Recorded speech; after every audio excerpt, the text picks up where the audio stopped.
Privately, we are slowly trying to transform many political leaders in the country. We have successfully worked with a few people, others are slowly coming in. The most significant thing right now in the nation is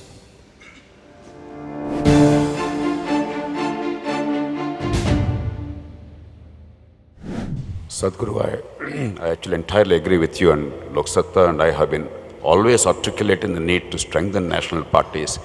The tragedy is they are their worst enemies.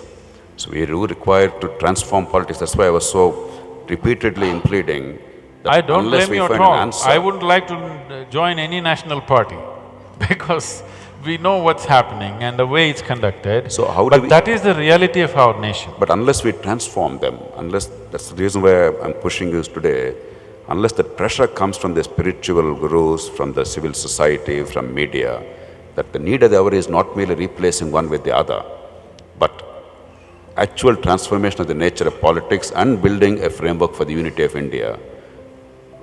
I entirely agree with you. So I'm privately, not publicly, privately. not announcing to people, Whatever it… giving them that privacy. Privately, we are slowly trying to transform many political leaders in the country. We have successfully worked with a few people, others are slowly coming in.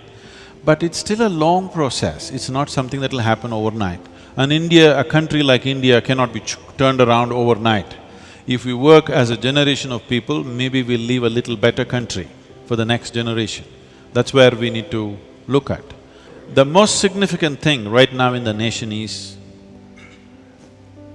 people have come to a place where they're willing to give up their caste, creed, ideology, everything for economic well-being. This may be described as greed by certain people. I see it as a possibility. There is only one ethos, everybody wants to do economically well. This is an opportunity to transform the nation. When they're economically down, you ask them to leave their religion and come beyond that. You ask them to leave their caste and creed and come beyond that, they will not come because that net is a security. Belonging to a certain caste, belonging to a certain religion, belonging to a certain community has been their security for centuries, for thousands of years. Suddenly you ask them to come out, they won't come. Only if you throw up a big opportunity and a dream out there, people will crawl out of those nets, risking their life. So economic opportunity is the most important thing right now. Personally, it leaves distaste in my mouth to go on talking and pitching for economic possibilities because that's not going to transform human life. But right now, if nation has to crawl out of the pit, social, economic and political pit it is in, right now I see the only solution is economic development should happen.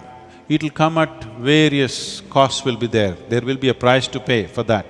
But we must pay the price, otherwise we'll stagnate where we are. Sadhguru, that practical wisdom actually is music to my ears. Unless we have such unrelenting focus on economic growth and rapid economic growth, I entirely agree, both political and social problems will only be exacerbated.